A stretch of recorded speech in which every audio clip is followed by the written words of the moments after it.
These are the components of a sewing machine that has a lot of options. It has a spool pin, thread guides, a tension regulator, pressure regulator, a presser foot, feed dogs, a bobbin and bobbin case, a stitch regulator, the hand wheel, a bobbin winding assembly, and a foot pedal. These are the components of a very basic sewing machine. The spool pin, thread guides, a tension regulator, the presser foot, feed dogs, the bobbin and bobbin case, the hand wheel, a bobbin winding mechanism, and a foot pedal.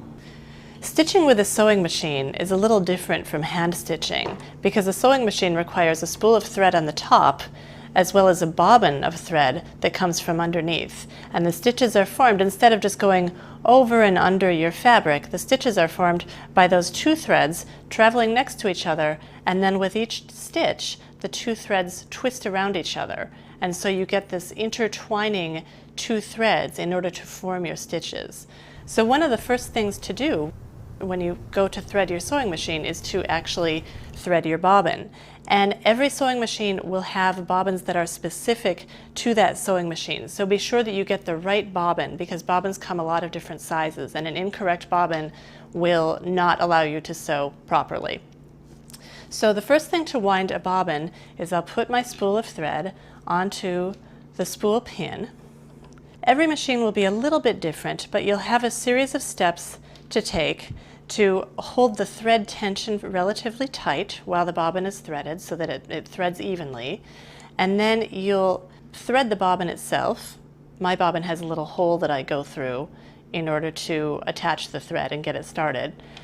And then I have this little pin that my bobbin fits onto. I release the hand crank on the side, the hand wheel, and then I put my foot on the pedal and I start to push, and that begins the process of winding my bobbin. I'm going to continue to hold on to this thread tail just until there's enough thread on my bobbin that it's held in place. Usually I cut that off. There it is. I'll cut it off so it's not sticking out. And then I can continue to wind the bobbin. And if you are sewing something that will require a lot of thread, you can wind your bobbin all the way. If you're just doing a small project, you might just need a little bit of thread on your bobbin. So we'll just wind for a while. And you can see the thread is actually coming off of my spool. It's going through my thread guide, around the tension lever, and then just right onto the bobbin. And the bobbin is threading very evenly. The thread sort of moves up and down to get a nice evenly threaded bobbin. When the bobbin is completely full, it will release from this guide and will stop twisting.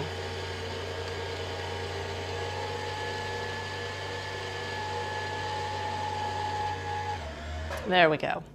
And so now I can't thread anymore on my bobbin. Now I know the bobbin is completely filled.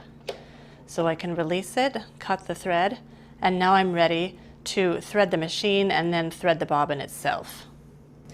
Once we've wound the bobbin, it's time to go ahead and thread the machine. I'm going to push my hand crank wheel back in so that the machine will work properly. And then we can start out once again from the spool pin. And then every machine will have a slightly different method of threading, but the newer machines have numbered guides on them that will show you through. Otherwise, refer to your manual, and that will really explain to you what each step of the process is. We start out generally with a thread guide, which is what that is up there. And then I'm going to follow this first groove down. I'll go around the bend. And then there's a little lever here that needs to be all the way up. I go through the lever and right back down that same groove that I just came up. And then we start the actual threading process. There will be a little thread guide down by your needle. Some machines have a little needle threader attached for you, which you can certainly make use of. Otherwise, you can just lead the thread through the needle, usually from the front to the back, although a few machines go from the side instead. So again, refer to your user's guide just to be sure you've got it right. And once you've gone through the needle, you'll just go underneath your presser foot or right through the presser foot and lead your thread to the back. When it comes to bobbins, there are two basic types of machines. There's a top-loading bobbin and a front-loading bobbin. This is a top-loading bobbin machine, and you can tell because when I remove the case, the bobbin is sitting right at the face of the machine. And with a top-loading bobbin, you simply drop the bobbin in, so it's extremely easy to do. I'm just going to put the bobbin right into the case there, and then there's a little groove that the thread goes underneath, and it comes around to the side.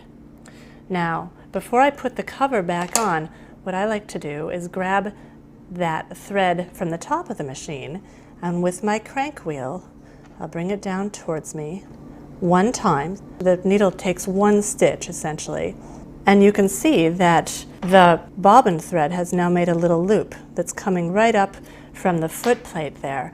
I'm now going to, this is a little shortcut that I use, I'm going to take two portions of the thread. I'm just going to grab the thread in two different places, and I'll sweep right underneath that presser foot, and that pulls the bobbin thread out of the bottom of the machine, so it's coming out.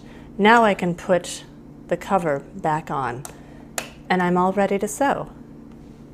This is a front-loading machine, and the difference between the two is with a front-loading machine, we actually access the bobbin case from the front of the machine.